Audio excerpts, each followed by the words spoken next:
So I have a knee update. Yeah, it turns out my injury is a little bit more complicated than initially thought. This is what happened.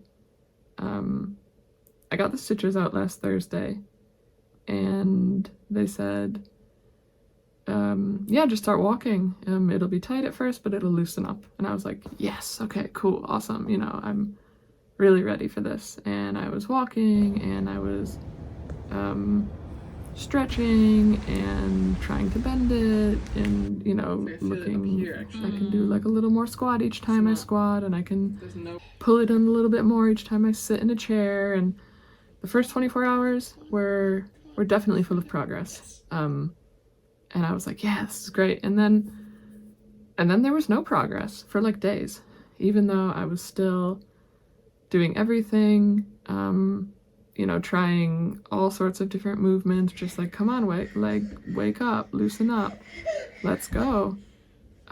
Just nothing was changing. And I had this block, like every time I would put my knee into flexion, I could only put it so far. And then it just felt like I'm pushing against a concrete wall. Like there's just no give any further.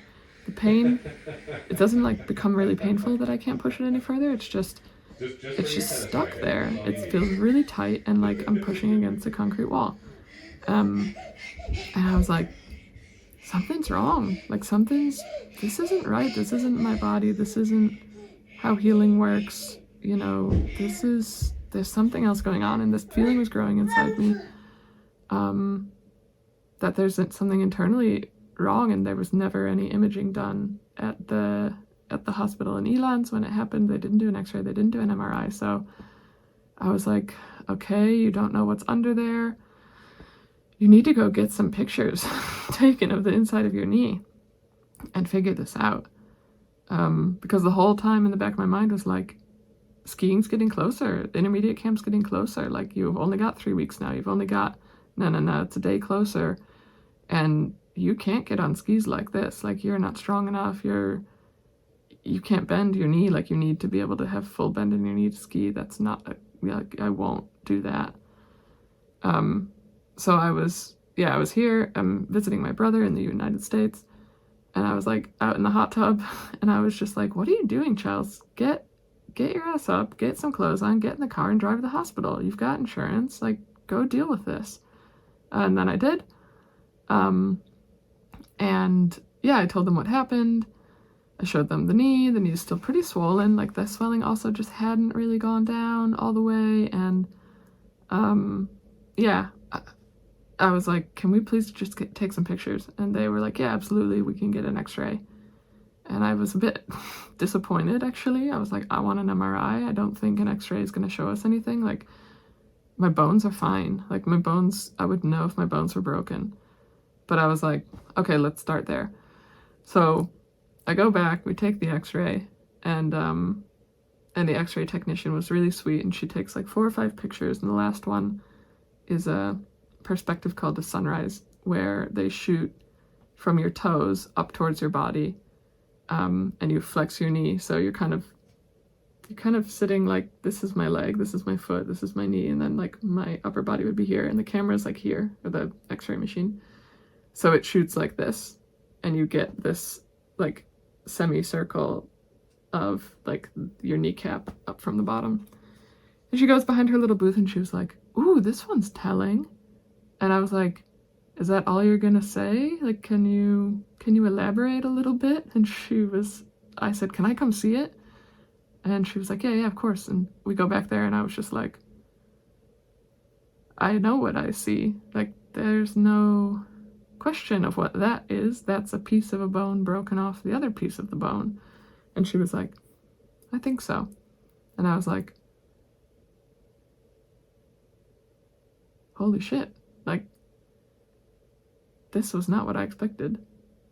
I thought like a tendon was tight. I thought my kneecap was maybe just like out of place, because it did look a little funny. Like I was like holding both my kneecaps sometimes and like feeling like, okay, here's the front and here are the edges and here's where it comes around the back. Like, are they symmetrical?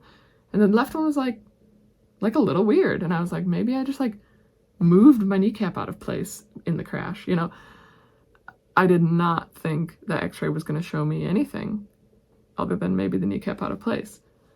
And I was just dumbfounded, like, I was shocked. How is my kneecap broken? How have we not known this? How have I not felt this worse than I felt it? Like, how have I been standing? How have I been walking? How have I been squatting? What, like, I've been massaging it every night. Like, I'm massaging bone fragments, and I was just like, huh? I'm waiting to see the doctor to get the formal diagnosis, but like, I don't think that x-ray is lying. It's quite clear. So yeah, this might be a little bit more of a problem than I thought it was. I'm a little shocked. So yeah, after the shock wore off, I was devastated. Like, I was sitting there, I was waiting for the doctor to come to confirm what I could already see, and just holding back the tears, because I was like, yeah, your skiing is over for this season. Like, your season's over, your football season's over. It's over. Like, this is big. These don't heal in a week, you know? This was a really big shock. I was under the impression hours ago that I'd be skiing again on March 10th, March 9th, and now I have to swallow the pill that you won't be. You're not skiing again for a while. And yeah, I was just like, you can't break down here. You need to wait. And the doctor came. He was really nice. He sent the shots to his orthopedist. She said, yeah, it looks exactly like what you're seeing. It doesn't look like something that will require surgery, but the knee's still very swollen, and you're gonna have to wait till the swelling goes down to really know. Yeah, of course it's still swollen, because it's like protecting the fact that it's broken, and I'm here trying to get my 8,000 steps in and doing squats and trying to walk upstairs. Like, I was trying to do what I thought was right for my body with the information that I had, and it turns out I was just like stressing the hell out of it. So yeah, back in a splint, back with crutches. It was like deja vu. I was like, oh my God, now I own 2 sets of all of these, because the rest I left at home because I don't need them anymore. And yeah, that was it. I have to wait to get an MRI until the swelling goes down. And then, I mean, the one thing that was comforting that he said was, you know, whether you found this out 2.5 weeks ago initially or whether you found it out now, the course of action wouldn't have been much different. It would have been splint and stay off of it. Yeah, you started walking on it, you started doing squats and stuff, but since you don't have any new pain, it doesn't seem like you damaged anything further in that process. And now just stay off of it, and like, now be good. And that was comforting. It's like, at least, yeah, if we'd known this 2.5 weeks ago, that wouldn't mean I'm skiing in March, you know? So I was glad he said that.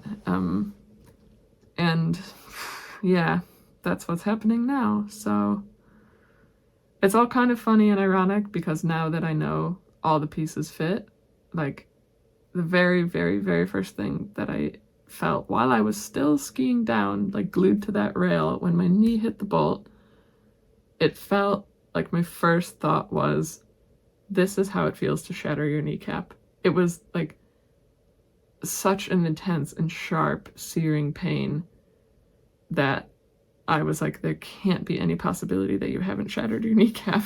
And I like skied away to the side and went to the ground and clutched my knee and was just like, fuck, okay, breathe. Like, you might have just really, really, really, really, really hurt yourself. And after a minute, when I stood up, when I was like, I have to stand up and I have to try, because if I can stand up, I'm okay. And if I can't stand up, we need to call ski patrol.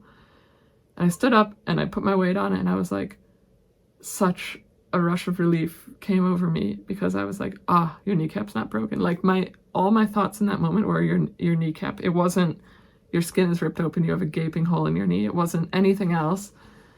It was just all about the kneecap. And then I skied down, and the rest you know.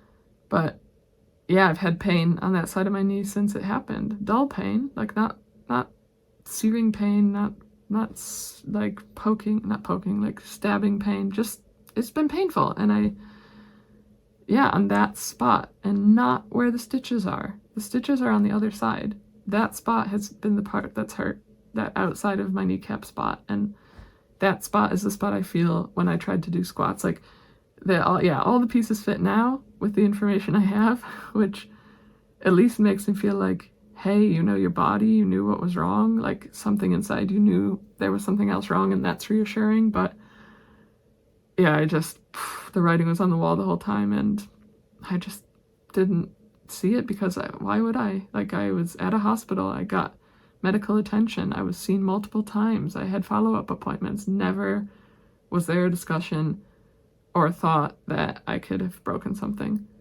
and I trusted in that. So yeah.